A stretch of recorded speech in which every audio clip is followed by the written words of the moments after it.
आज शिक्षक दिवस है। भारत माता की जय। थोड़ा पूरे राजस्थान की आवाज ये बनेगी आपकी। भारत माता की, भारत माता की, भारत माता की।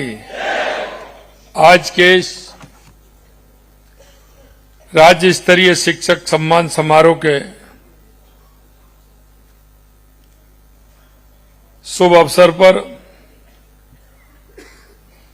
सबसे पहले तो मैं मां सरस्वती को नमन करता हूं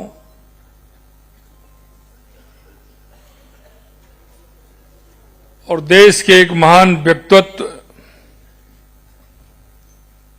जिन्होंने आजादी से पहले और आजादी के बाद में अपने आप को इस मां भारती के लिए समर्पित करते हुए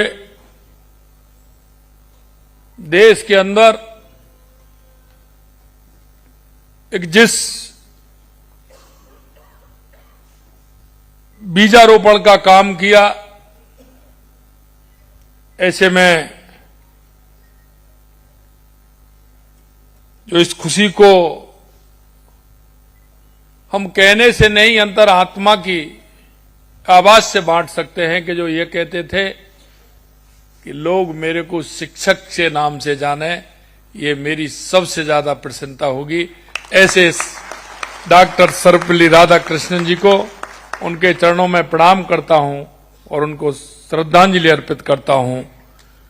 और मैं आगे के इस राज्य स्तरीय सम्मेलन के इस कार्यक्रम में मंच पर विराजमान कैबिनेट में मेरे साथी उप मुख्यमंत्री भाई प्रेमचंद जी बैरवा, जिन्होंने बहुत ही मार्मिक आज शिक्षक दिवस के अवसर पर अपने विचार रखे। हमारे दूसरे कैबिनेट के साथी शिक्षा मंत्री सम्मानीय मदन दिलावर जी, जो मन से शिक्षा के क्षेत्र में बदलाव लाना चाहते हैं, लगातार शिक्षा मंत्री बनने के बाद वो बहुत ही गति से काम कर रहे हैं। ऐसे माननीय हमारे शिक्षा मंत्री मदन दिलावर जी, शासन सचिव स्कूल शिक्षा एवं पुस्तकालय विभाग कृष्ण कोडाल जी, आयुक्त mid day meal बिस्मोन Sharma ji, राज्य परियोजना निदेशक आयुक्त राजस्थान स्कूल शिक्षा परिषद अनुपमा जोरवाल जी, संयुक्त शासन सचिव शिक्षा मनीष गोयल जी, निदेशक माध्यमिक एवं प्रारंभिक शिक्षा सीताराम जाट जी, निदेशक राजस्थान राज्य शैक्षिक अनुसंधान एवं प्रशिक्षण परिषद श्वेता फगड़िया जी, और हमारे बीच में हमारे सेवा भारती से आए सम्मानीय मूलचंद जी भाई साहब, माननीय करण सिंह जी जो किसान संघ से आए हैं, और मेरे सामने बैठे वो सभी शिक्षक जो आज मेरा सौभाग्य है कि उनको सम्मान करने का अवसर मुझे मिला है।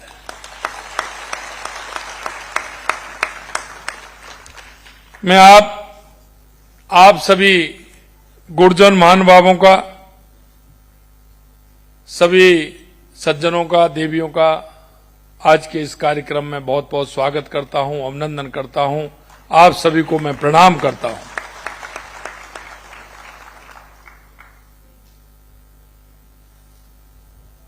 आज शिक्षक दिवस के इस पावन अवसर पर राज्य स्तरीय शिक्षक सम्मान समारोह आप सभी के बीच में मैं उपस्थित होकर अपने आप को गौरवान्वित महसूस कर रहा हूं। यह दिन केवल एक उत्सव नहीं बल्कि उन शिक्षकों के प्रति कृतज्ञता का दिन है जो समाज का भविष्य गढ़ते हैं। मेरे प्यारे भाई बहनों, में शिक्षा का वास्तविक उद्देश्य केवल जानकारियां जुटाना नहीं बल्कि व्यक्ति का संपूर्ण विकास करना है। शिक्षा मनुष्य और समाज का निर्माण करने वाली शक्ति है और आज मैं कह सकता हूं उस शक्ति के भाग आप सभी मेरे सामने बैठे हो। हमारे शास्त्रों में एवं संस्कारों में कहा जाता है, गुरु ब्रह्मा गुरु विष्णु गुरुदेवो महेश्वरा गुरु साक्षात परम ब्रह्म तस्मै श्री गुरुवे नमः। ये कोई वाक्य नहीं है, श्लोक नहीं है संस्कृत का, ये हमारी आत्मा है। ये हमारे देश को, समाज को दिशा देने का आधार है। आप अगर मन में विचार करोगे तो गुरु भी गुरुओं ने ही बनाया है।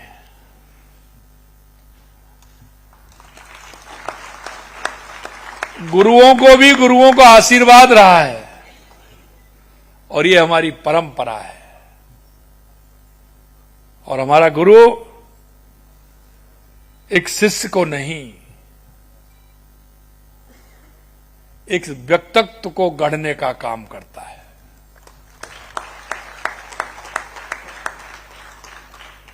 गुरु की स्थिति उस प्रजापति की होती है जो एक मटके के अंदर जब उसको ठोकता है, बनाता है, तो उसमें एक हाथ उसके अंदर होता है और दूसरा हाथ बाहर होता है, और उस पर जब वो चोट करता है तो अंदर का सहारा लगाता है और ऊपर से धीरे धीरे ठोकता है। और जब उसका स्वरूप निखरता है तो अपना किस तरह से वो काम करता है, और हम सबको उसको देखने में और उसको जब हम काम में लेते हैं तो हम जिस उद्देश्य के लिए उसको लेकर के आते हैं वो उद्देश्य हमारा पूरा होता है। मैं आप सभी गुरुजनों को यही कहना चाहता हूं कि हमारी ये भारतीय संस्कृति में गुरु शिष्य परंपरा हजारों वर्ष से ज्ञान प्रकाश फैलाती आई है, और आप किस तरह से उस शिष्य को एक मजबूत, एक विचार, एक संस्कार देने का काम करते हैं।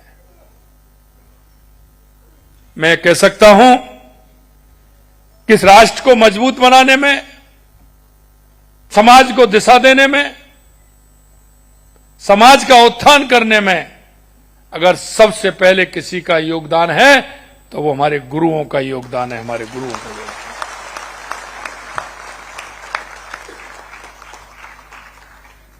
प्राचीन काल से हमारे ऋषि मुनियों में तक्षशिला, नालंदा, विक्रमशिला जैसे विश्वविद्यालयों के माध्यम से समूचे विश्व को ज्ञान की गंगा प्रदान की है।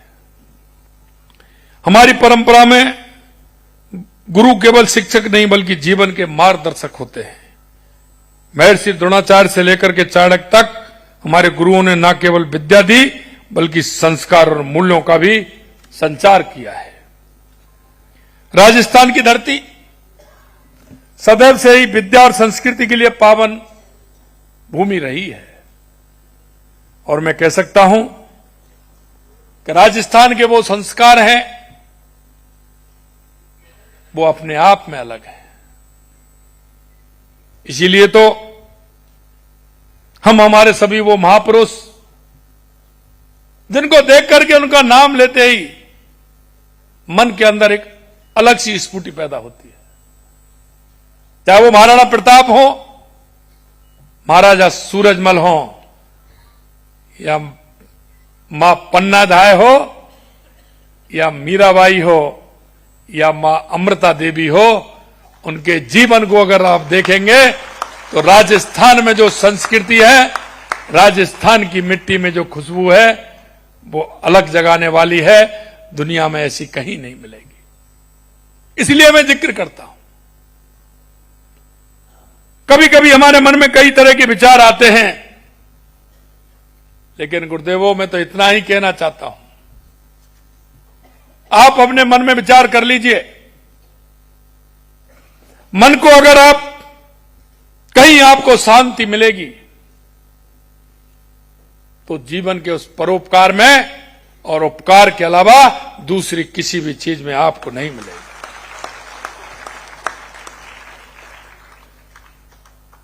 आपने देखा यहां के महाराजा सवाई सिंह जय सिंह द्वितीय ने जयपुर में जंतर मंतर बनवाकर खगोल विज्ञान को नई ऊंचाइयां देने का काम किया था। पुष्कर और माउंट आबू जैसे स्थान माध्यमिक आध्यात्मिक शिक्षा के केंद्र बने रहे।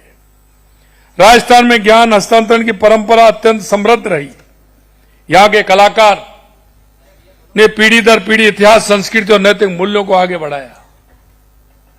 हमारी संस्कृति, शास्त्रीय संगीत से लेकर के हमारे जितने भी गायन के क्षेत्र में हमारे कलाकार हैं, उन्होंने राजस्थान का नाम ऊंचा करने का काम किया है। हमारे गीतों और कहानियों में नई परंपरा आज भी जीवंत है, जो संस्कार देती है, और उस संस्कार के माध्यम से लगातार जो हमारी पीढ़ी है उसको जिस तरह के संस्कार मिल रहे हैं वो आप सभी के सामने है। मैं सिर्फ इतना कहना चाहता हूं कि हमारे संस्कार लगातार आने वाली पीढ़ी में इसी तरह से मिलते रहेंगे तो हमारे विचार और हमारे राजस्थान की खुशबू दुनिया के अंदर फैलती रहेगी।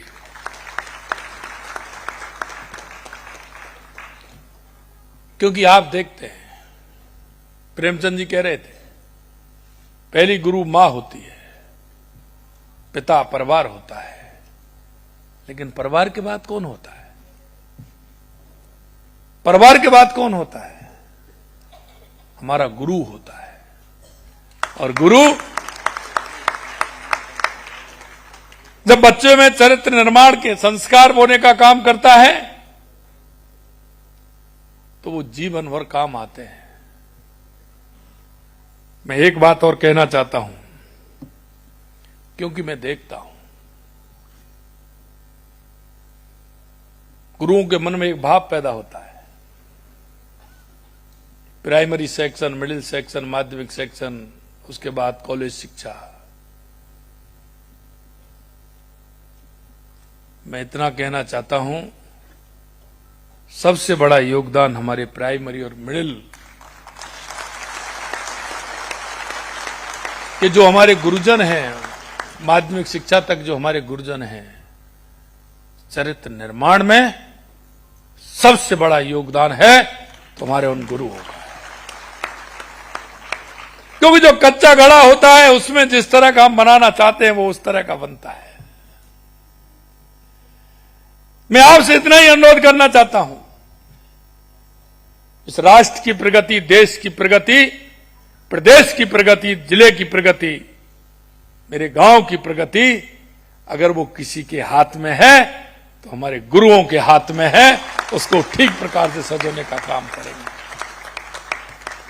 मैं देखता हूं हमारी माता बहनों का योगदान भी बहुत अनुकूल है, बहुत बड़ा योगदान है। और मैंने इसीलिए मैं कहता हूं, मैंने कहा था कि अगर हमारी माता बहनें छोटे बच्चे को किस तरह से दुलारती हैं, किस तरह से उसको प्यार देती हैं।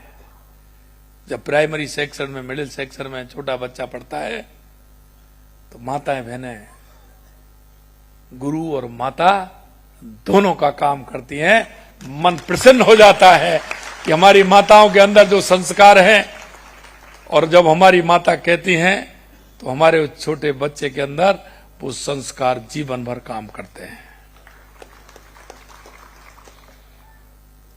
शिक्षक केवल पुस्तक ज्ञान नहीं देता, बल्कि समाज के लिए उपयुक्त संस्कार और मूल्य भी प्रदान करता है। बच्चों में सत्य, अहिंसा, करुणा, सेवा भावना और राष्ट्र प्रेम के अगर बीज बोता है तो वो मेरा गुरु बोता है, गुरु बोने का काम करता है।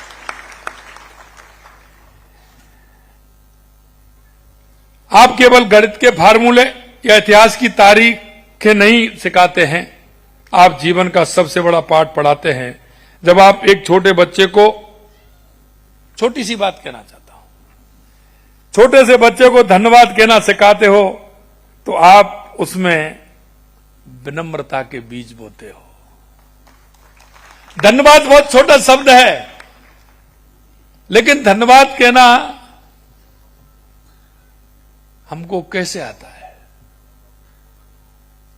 हम अगर उसको प्रयोग में लेते हैं, उसको अगर बच्चे को सिखाते हैं तो वो कितना मन प्रसन्न करता है। अगर सामने वाले को किसी काम होने के बाद अगर हम उसको प्रणाम करके धन्यवाद देते हैं तो उस व्यक्ति के मन में वो उसके प्रति सम्मान प्रकट करता है। आप सिखाते हैं असफलता कोई अंत नहीं बल्कि एक नई शुरुआत होती है।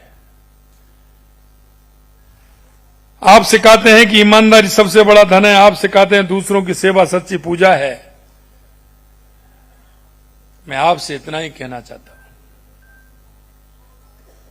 कि आप परिवार के अलावा अगर बच्चे में संस्कार देने का काम करते हैं और वो ऐसे संस्कार होते हैं कि वो जीवन भर याद करने वाले होते हैं। और गुरु का सम्मान तो वो होता है जब अपने आप के सामने अपने शिष्य को कहीं ना कहीं अपने से बड़ा देखता है तो गुरु के सपने पूरे हो जाते।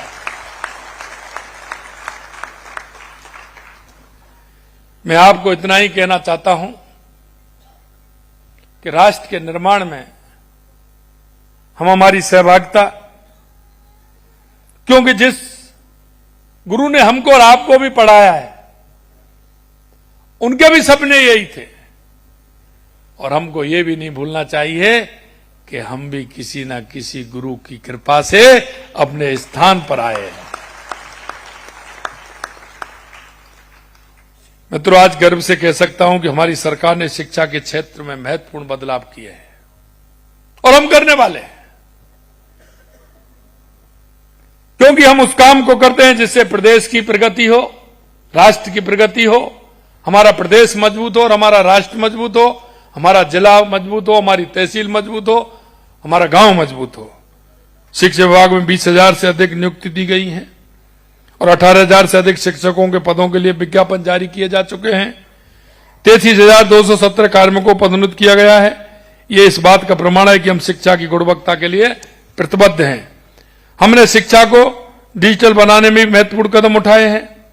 राज्य के 4,000 से अधिक विद्यालयों में 8,000 से अधिक स्मार्ट क्लासरूम स्थापित किए हैं। 88,800 मेधावी विद्यार्थियों को इंटरनेट कनेक्शन समेत निःशुल्क टैबलेट वितरित करने का काम किया है। ई पाठशाला व्हाट्सएप चैनल के माध्यम से विषय विशेषज्ञ शिक्षकों की ऑनलाइन लाइव क्लास उपलब्ध कराई जा रही है। हमने वर्ष 2024-25 में माध्यमिक शिक्षा विभाग द्वारा 139 करोड़ रुपए और प्रारंभिक शिक्षा विभाग द्वारा 24 करोड़ रुपए से अधिक की छात्रवृत्ति वितरित की गई है। मुख्यमंत्री अनुप्रत कोचिंग योजना के तहत 174 करोड़ रुपए व्यय किए हैं। मेरिट छात्रवृत्ति योजना के अंतर्गत 4 करोड़ रुपए की छात्रवृत्ति दी गई है। गार्गी पुरस्कार योजना में 175 करोड़ रुपए की राशि वितरित की गई है। कालीबाई उच्च शिक्षा स्कूटी योजना और देवनारायण छात्र स्कूटी योजना के तहत हजारों स्कूटी वितरित की गई हैं।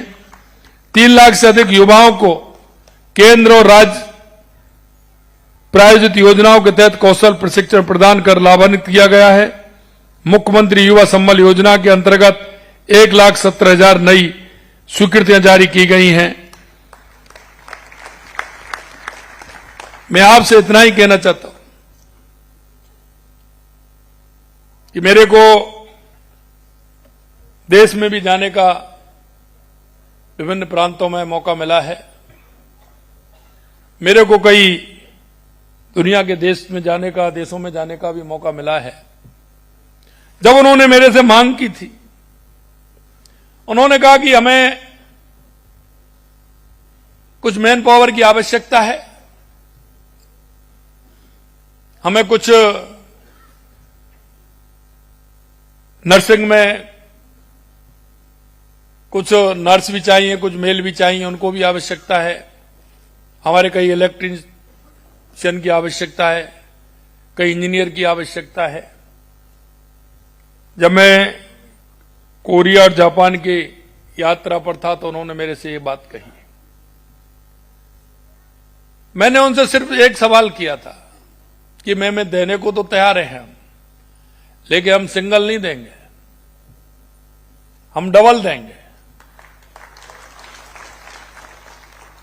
डबल देंगे। आप अगर हमारी बहन जो हमारी नर्स है उसको आप लेंगे तो उनके साथ में हम इलेक्ट्रीशियन हो चाहे कोई दूसरी ग्रेड में काम करने वाले हमारे भाई हों उनको भी देंगे। तो हमने कहा उनसे कि आपके यहां आते हैं तो आप अपनी परीक्षाएं लेते हैं। हमने उनसे एक ही सवाल किया कि आप भाषाई स्कूल हमारे यहां खोलिए जयपुर के अंदर, आप अपनी पढ़ाई भी यहां कराइए, आप उनको सुनिश्चित करिए, पेपर भी लीजिए और वहां से उनको लेकर के जाइए। आप ये नहीं कि आप यहां लेकर के आ जाएं और हमारे बच्चों को वापस भेज दें, वो हम नहीं करेंगे। तो आपको मैं कहना चाहता हूं, हमारे केंद्रीय शिक्षा मंत्री जी के सहयोग से और माननीय प्रधानमंत्री जी के आशीर्वाद से हमें वो लैंग्वेज स्कूल भी प्रारंभ करने जा रहे हैं, जो बाहर जाने वाले का यहीं पेपर होगा, यहीं सिलेक्शन होगा और उसके बाद उनको बाहर ले जाने का काम करेंगे। लगातार हम स्किल डेवलपमेंट के माध्यम से भी हमारी सरकार काम कर रही है। हमारे राजस्थान में जितने भी उद्योग हमारे यहां लग रहे हैं, हमने उसमें कहा है कि हम 3 महीने का स्किल डेवलपमेंट का एक कोर्स करेंगे, सर्टिफिकेट देंगे और उनके माध्यम से चाहे हमारा सोलर हो, चाहे हमारा पर्यटन क्षेत्र में हो, चाहे हमारे खनिज के क्षेत्र में हो, चाहे औद्योगिक क्षेत्र में हो, हम हमारे उन स्किल डेवलपमेंट करा के हमारे युवाओं को उसमें 3 महीने का कोर्स करा के उनको देने का काम करेंगे, जिससे हमारे युवाओं को रोजगार मिले और उस रोजगार के माध्यम से वो आगे बढ़ सके। मैं एक बात और आपसे कहना चाहता हूं कि हमने ये भी कहा है कि अपने स्वयं के काम के लिए अगर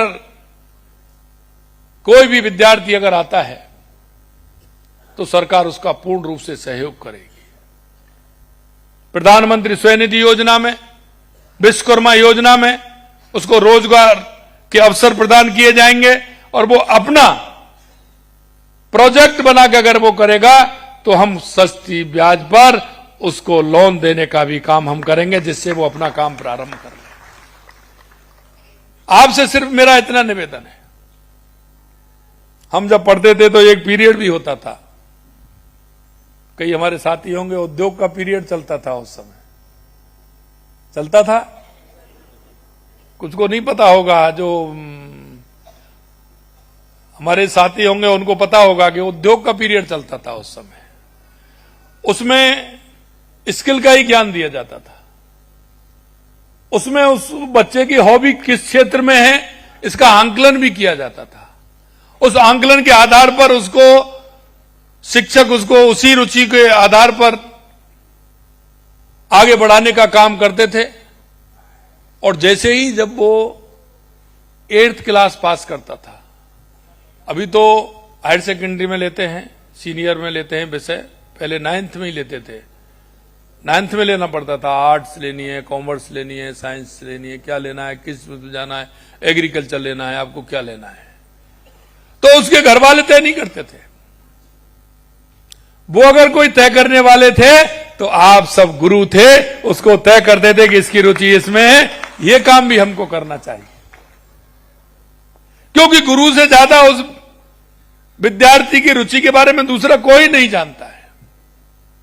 आज हम उसका आंकलन नहीं करते हैं। मैं माननीय शिक्षा मंत्री जी से कहना चाहूंगा कि ये भी एक उसमें डालें कि बच्चे की रुचि किसमें है, चाहे वो हमारा प्राइवेट स्कूल हो या हमारा सरकारी स्कूल हो, उस बच्चे की रैंकिंग होनी चाहिए, जिससे उस बच्चे की रुचि का मालूम पड़े। उसको हमें कहां डालना है, उसको रोजगार उन्मुखी कैसे बना सकते हैं, उसको आगे कैसे बढ़ा सकते हैं, इस क्षेत्र में हमें काम करना है। महान वैज्ञानिक एपीजे अब्दुल कलाम साहब ने कहा था कि एक अच्छी पुस्तक 1000 दोस्तों के बराबर होती है, लेकिन एक अच्छा दोस्त एक लाइब्रेरी के बराबर होता है।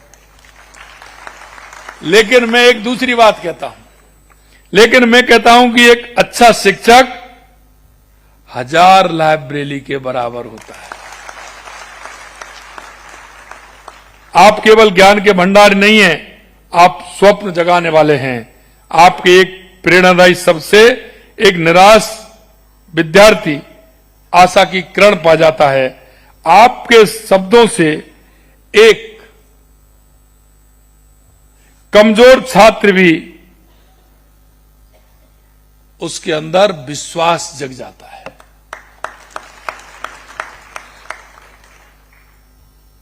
मैं आज सभी गुरुजनों को आज मैं आपके इस कार्यक्रम में आपको आश्वासन देता हूं कि राज्य सरकार आपके साथ है। हमने शिक्षा के क्षेत्र में अनेक सुधार किए हैं और लगातार कर रहे हैं।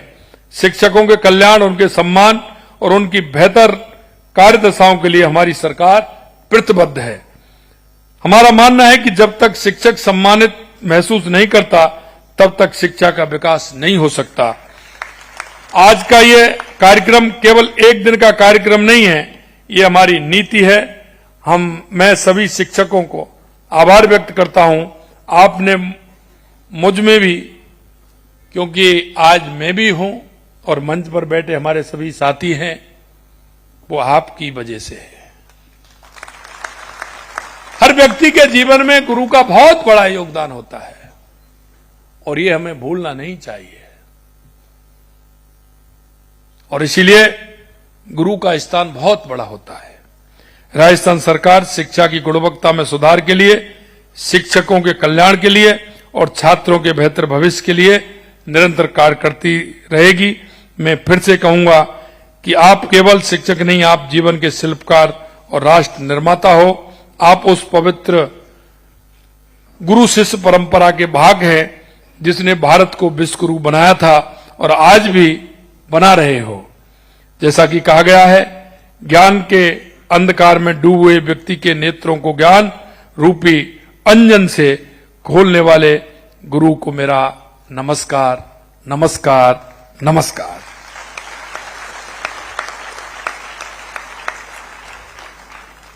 अंत में मैं इतना कहूंगा कि हम इस राष्ट्र के प्रहरी हैं। हम इस राष्ट्र के नागरिक हैं, प्रदेश के नागरिक हैं। हमारी केंद्र और राज्य की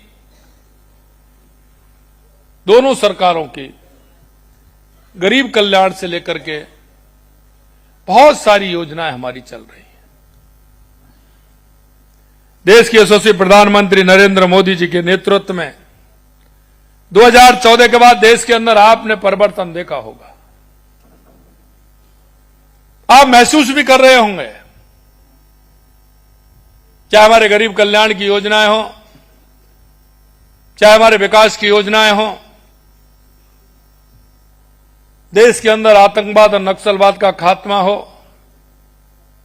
चाहे दुनिया में बढ़ता हुआ भारत का गौरव हो, ये आप सभी देख रहे हैं और महसूस भी कर रहे हैं। इसलिए हम सभी का दायित्व बनता है कि जो भी हमारी केंद्र और राज्य सरकार की योजनाएं हैं, उन योजनाओं का लाभ जो अंतिम पंक्ति में जो व्यक्ति खड़ा है, जिसको आवश्यकता है हमारी योजनाओं की, उस योजना के माध्यम से उस अंतिम पंक्ति में खड़े हुए व्यक्ति का जीवन स्तर कैसे ऊपर उठे।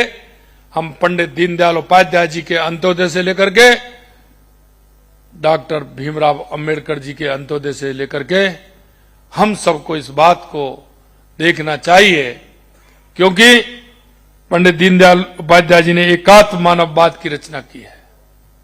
उन्होंने कहा है कि जब तक वो अंतिम पंक्ति में खड़ा हुआ व्यक्ति है उसका भला नहीं होगा, जब तक हमारे राष्ट्र का भला नहीं हो सकता है। इस राष्ट्र के भले के योगदान में चाहे हमारा युवा हो, हमारी माता बहनें हो, हमारा किसान हो, हमारा मजदूर हो, जब इनका उत्थान होगा तो हमारा राष्ट्र का उत्थान होगा, हमारे देश विकसित होगा, हमारा प्रदेश विकसित होगा। इसलिए मैं आपसे कहना चाहता हूं, आपके आस में, आपके पड़ोस में, आप जब घर से निकलते हो तो गुरु जी को प्रणाम। घर से निकलते निकलते जब तक विद्यालय में नहीं पहुंचते हैं लगातार प्रणाम होती है। आप जब निकलते हैं तो वो जानते हैं कि हमारे गुरु हैं, पढ़ाने जा रहे हैं, तो सबके सिर झुक जाते हैं। यह बहुत बड़ा सम्मान होता है। और इसलिए मैं आज आपसे कहना चाहता हूं, हमारा दायित्व यह भी है कि हम ऐसे लोगों को समाज के अंदर देखें, पहचानें। कौन ऐसी मेरी दिव्यांग बहन है जिसको सरकार की योजनाओं को फायदा नहीं मिल रहा है? ऐसी कौन सी मेरी बूढ़ी मां है जिसको योजनाओं को फायदा नहीं मिल रहा है, उसके इलाज की दवाइयां नहीं मिल रही हैं? ऐसे कौन सा मेरा नौजवान पढ़ा लिखा बेरोजगार है जो रोजगार की तलाश में है, लेकिन उसको दिशा नहीं मिल रही है? हे मेरे गुरुदेवों, मैं इतना ही कहना चाहता हूं, जिस दिन वो किसी पद पर जाएगा, आपका वो छात्र, उस दिन आपको इतना याद करेगा कि जीवन में उसको कुछ नहीं दिखेगा, सिर्फ आप दिखेंगे। इसलिए मैं कहना चाहता हूं, ऐसे जो हमारे नौजवान हैं उनको दिशा देने का काम करें, उनको रोजगार उन्मुखी भी बनाएं और हमारे देश का ऐसा उसको अच्छा नागरिक बना